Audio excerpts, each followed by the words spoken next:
Welcome back to my channel Aparna Roy blog. আমার কাছের এবং দূরের সকল বন্ধুরা কেমন আছো? আশা করি তোমরা যে যেখান থেকে আমার এই ভিডিওটি দেখছো সকলে ভালো আছো এবং সুস্থ আছো। আমরাও তোমাদের ভালোবাসা আর আশীর্বাদে বেশ ভালো আছি। আজ কোনো ঘরের কাজকর্ম নিয়ে ভিডিও নিয়ে আসিনি, একটু অন্যরকম ভিডিও নিয়ে এসেছি। তোমরা সকলে ভিডিওটার সঙ্গে থাকো আর দেখতে থাকো, আর আমাকে কমেন্ট করে জানিও তোমাদের ভিডিওটা কেমন লাগলো।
বন্ধুরা, ভিডিওর শুরুতে যে ভিডিওটা তোমাদের সঙ্গে দেখালাম এত সময়, যেটা দেখলে সেটা ছিল গ্রামের ওইদিকে রথযাত্রা।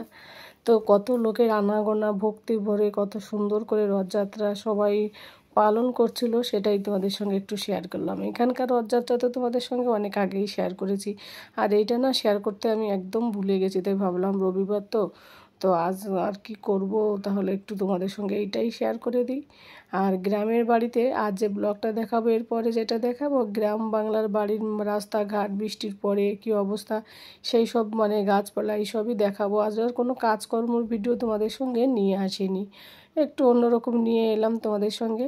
আর দেখো মেঘে তো চারিদিকটা পুরো অন্ধকার হয়ে আছে, আর বৃষ্টি হলে কি হয়, গাছপালা মনে হয় প্রাণ ফিরে পায়, চারিদিকে শুধু সবুজের মেলা। আমার কিন্তু এই সবুজের মেলাটা ভীষণ ভালো লাগে, খুব অনুভব করি। যদিও চার দেওয়ালের মাঝখানে বন্দি থাকি, তো এগুলো অতটা দেখতে পারি না, তবে ঘর থেকে যখন ছাদে বেরোই তখন একটু দূর থেকে দেখা যায় গাছপালাগুলো। তবে হ্যাঁ, আমাদের বাংলার মতো গাছপালা ওটা অন্যরকম ফিল। যে যেখানে থাকে তার কিন্তু সেখানকার প্রতি ভালোবাসা মায়া জন্মানোটাই স্বাভাবিক। এটা সবারই মানে প্রিয় সত্যি কথা আর কি, যেটা আর কি বলে। তো যাই হোক, ভিডিওটা ছিল বাপের বাড়ির ওই দিকের। বোন বাবা আমার শরীর খারাপে ওরা দেখতে গিয়েছিল, তখন করেছিল। আমি বলেছিলাম ওদেরকে, তো খুব মিস করছিলাম ওই জায়গাগুলো। তো বললাম একটু পাঠিয়ে দিস, তো বোন একটু পাঠিয়ে দিল। রাস্তাঘাট ঘর বাড়ি দেখে মনে হচ্ছিলো কি যে এখনই ছুটে চলে যেতে পারতাম, আমি যদি পাখি হতাম তাহলে আমি বাপের বাড়ি ছুটে চলে যেতাম। আমার ছেলেটাও মন খারাপ করছিল যখন ওর বোনরা গিয়েছিল, মানে আমার বোনের মেয়েরা, কারণ ওরা তো খেলা করে একসঙ্গে না, বাচ্চারা মামা বাড়ি যায় যখন। আর এই যে দেখছো যে বাড়িটা রাস্তাঘাট, এটা ছিল আমার কাকার বাড়ি, একটু মাঠের মধ্যে। তো কাকার বাড়ির এই যে পাশে একটা পুকুর ছিল, সেই পুকুরের নৌকা থেকে জল বের করছে, এই নৌকাতে চড়বে বোন ওরা। এবার পুকুরটা হচ্ছে অন্য একজনের পুকুর, ঘরের পাশে, কাকাদের ঘরের পাশে এই পুকুরটা। তো বোটে চড়বে, সেই ভিডিওটাও শেষের দিকে দেখাবো। আর কাকার বাড়ি যাওয়ার পথে দেখো রাস্তাটা কি সুন্দর, রাস্তাটা মানে বাসের থেকে কি সুন্দর লাগছিল দেখতে, এই আকাশটাকে দেখতে কিন্তু দারুণ লাগছিল দেখতে। আর বৃষ্টি হলে যা হয়, আমি দেখেছি বৃষ্টি হলে কিন্তু যদিও অনেকের লস হয়, বৃষ্টি হয়, ভিজে যায়, অনেক কিছু হয়, কিন্তু বৃষ্টিতে কিন্তু পরিবেশটা দেখতে কিন্তু অসাধারণ লাগে। যদিও গ্রাম বাংলার পরিবেশটা এই মানে সবুজ আর সবুজ লাগে। হ্যাঁ, যদি কাদা থাকে উঠানে সেটা আলাদা ব্যাপার, তখন কিন্তু তাদের আর ভালো লাগে না বৃষ্টি। আর দেখবে বৃষ্টিতে যদি সবাই মিলে একসঙ্গে থাকা যায়, গল্প করা যায়, ভীষণ ভালো লাগে। তবে হ্যাঁ, বৃষ্টিতে একা থাকতে কিন্তু কারোরই ভালো লাগে না। প্রত্যেকটা জিনিসেরই নেগেটিভ মানে পজিটিভ সব কিছুই থাকে, তাই না? এই নিয়েই তো আমাদের জীবন চলে, হাসি কান্না কষ্ট দুঃখ সব কিছু নিয়েই জীবন চলে। মানুষের জীবনে যদি দুঃখ না থাকতো তাহলে তো মানে কি বলতো, সুখের মূল্য কেউ বুঝতো না। তো সেরকম প্রত্যেকটা ঋতু, প্রত্যেকটা জিনিসই আমাদের লাইফে সেইভাবেই আসে, তাই না? তো যাই হোক বন্ধুরা, আমাদের ঘরের সামনে দেখো তাল গাছটা মনে হচ্ছে আকাশ ছুঁয়ে গেল। তাল গাছটা এমনভাবে দাঁড়িয়ে আছে, আর ঘরটাও একটুখানি, ঘরের দরজাটা তোমাদের সঙ্গে একটুখানি দেখালাম।